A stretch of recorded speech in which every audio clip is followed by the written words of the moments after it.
Good evening, Tottenham fans. Tottenham have £150 million to spend in the transfer window. Make that 180 now. Brennan Johnson has been sold to Crystal Palace.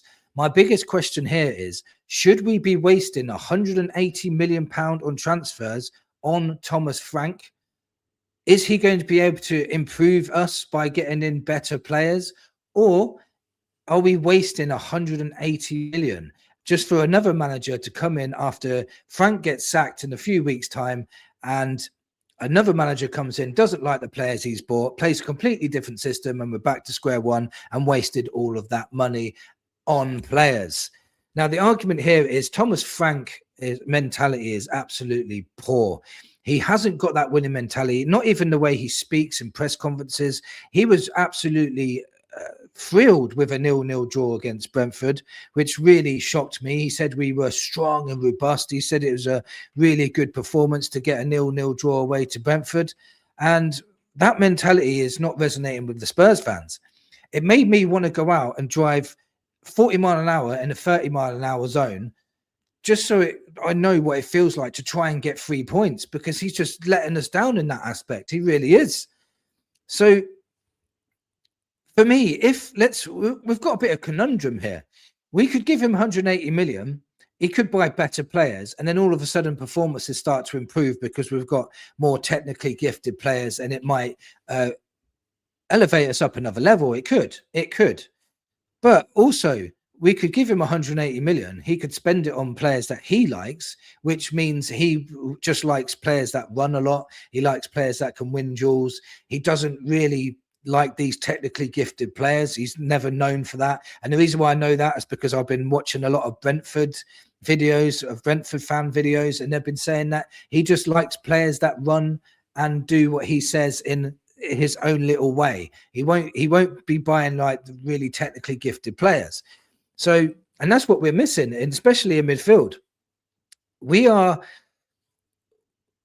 another conundrum is we could sack him tomorrow, bring in another manager, and then Enoch might say, well, we can't really spend anything yet because he doesn't know who he wants to keep and who he wants to get in. We're going to have to wait a few weeks for him to assess the squad.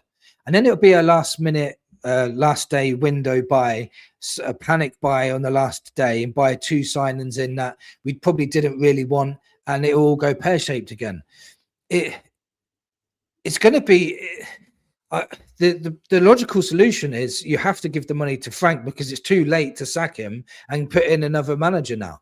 But I don't think it's going to change much. If we sign 3 strikers tomorrow, 3 forward players, a left forward, a right forward, and a striker, nothing will change if we don't start playing the ball forward.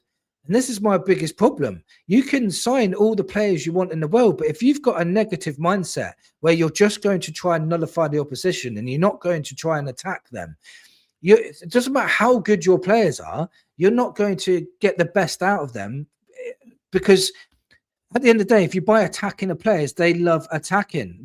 That's why they're in that position in the first place. So what kind of attacking players are going to want to come to Spurs, especially watching us play? They're not going to go, oh, look at that. They just pass backwards and sideways. I really want to join them. It's never going to happen. So we're going to have to probably buy unknown players from different leagues that we've not heard of before and hope that they work out. And we've got £180 million budget to spend.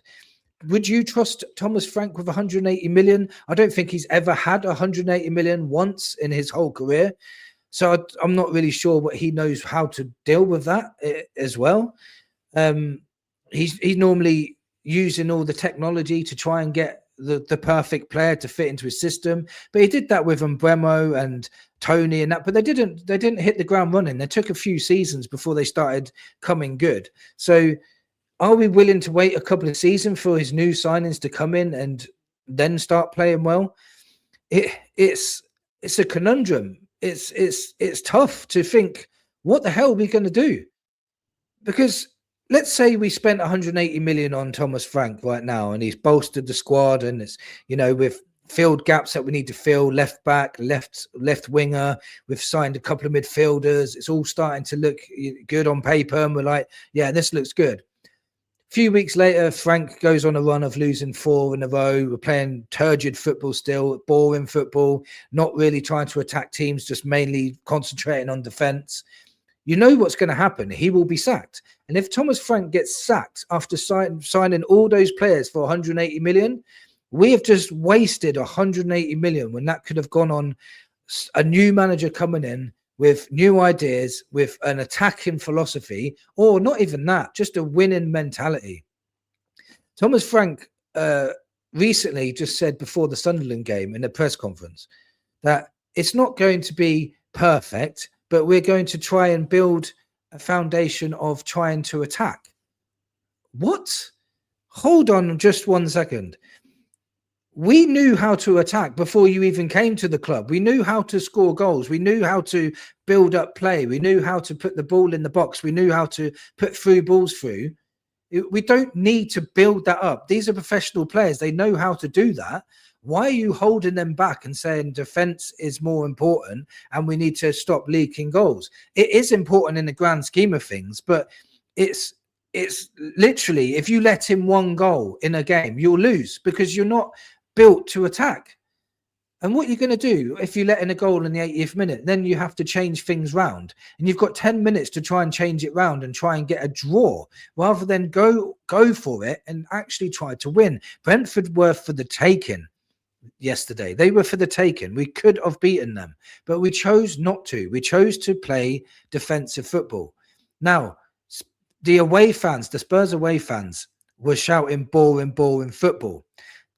Once the away fans are not happy, and these guys are probably some of the best fans in the world, once they're not happy, it's very, very hard to change their mind and turn it around. You need results, you need goals, you need attacking flair, you need to give them something to watch. They're paying a lot of money and traveling a lot of miles and taking up a lot of their time. And all you can do is sit back and defend and be really happy with a draw away to Brentford. That's not the Tottenham way. And a lot of people say, what is the Tottenham way? The Tottenham way has always been about flair, always been about to dare us to do, always been about attack-minded first. You know, flair football, Glenn Hoddles and Chris Waddles and, you know, Gascoigne's, Linekers, Modric, Bale, Harry Kane. This is Tottenham. You know, we've got none of that at the moment. We've got none of them sorts of players either. So unless you're going to overhaul the whole squad and start again, it's going to take you 2, 3, 4 years. Are Tottenham fans going to be patient enough for that to happen? This transfer window is massively important. I understand that they've made an early start. Brendan Johnson's gone to Crystal Palace already. Kota Takai has just gone out on loan to Germany. I think it's Mönchengladbach he's gone to. There's reports that Matisse Tell might be going out on loan as well. So they're quickly getting players out the door, which is really good to see. Maybe they're trying to make space for players to come in. We're going to need about 4 or 5 really top quality players to really turn this season around. But is Frank going to use them correctly? If we bring in attacking players, there's no point unless we start playing the ball forwards. We need midfielders that are comfortable and confident to play the scary passes, the brave passes, not the sideways passes and backwards passes and the safe passes. We can't have that anymore. So it doesn't matter what players you bring in. You know, Xavi Simons, I don't believe he's as bad as what he looks. And every time he's getting the ball and he's looking up, there's nobody to give it to. And I believe he can come on leaps and bounds if he was playing in a team full of confidence and actually trained to attack, not sit back and think defensive first. I think Frank is borderline losing his job if he can't turn this around. And the transfer window is the only thing that can probably save him. That's why it's imperative that we get this transfer window right. We've got them wrong many times in the past. I don't want to see 17-year-olds being brought into this club unless that's on top of the experienced players that we're getting in. We need 2 really good ball playing midfielders. We really do. These 2 players won't come, but players like Wharton and Elliot Anderson, them 2 ain't going to come to our club. That's clear as day. But players like that. We need a left back, you know, that can compete with your doggy and put Spence out in right back when Porro has rubbish games like he has. He's really digressed lately as well. Regressed, sorry. And there's no one to take his place. This is probably why he's regressing. If he had Spence breathing down his back, Porro's games would improve as well. So we need somebody at that left back, two really good midfielders and a left winger. We're going to have to leave that striker for now because I doubt we're going to get this many players in. But we do need a left forward player. And we've got 35 million to go towards that, plus the 150 million.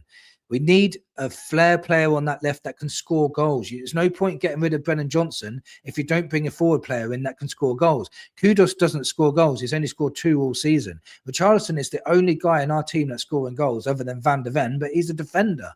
So this January transfer window is absolutely vital for Thomas Frank to keep his job. And if he gets the players that he wants and still we are poor and still we're boring and still we are just defensive, especially at home, I can't see him keeping his job, and it will be £180 million wasted again. A new manager will come in. He'll say he don't like the players that Frank's got. He probably won't get on with the new players that he's got. He'll play a completely different system, and it's all gone back to square one, and we'll probably drop even further down. It's great to back a manager. I understand the people that say they want to back him, but you've got to be really careful you don't back the wrong manager. You back the wrong manager, that could set you even further back, and that is dangerous. If we go any further back than we are, that's relegation time. I'm telling you, it needs to improve massively. Frank needs to improve massively. He needs to start thinking about attacking. And when you're saying, oh, we've built the foundation and now we'll start attacking, it should have already been in place. You should have already started building attacking phases. You can't just defend for the rest of your life. It's not the Tottenham way. Let me know in the comments what you think. Do you think we should give the 180 million to Thomas Frank, or do you think that we should sack Thomas Frank right now and give 180 million to a new manager and say, go and do what you got to do? Thank you for watching, and come on, you Spurs.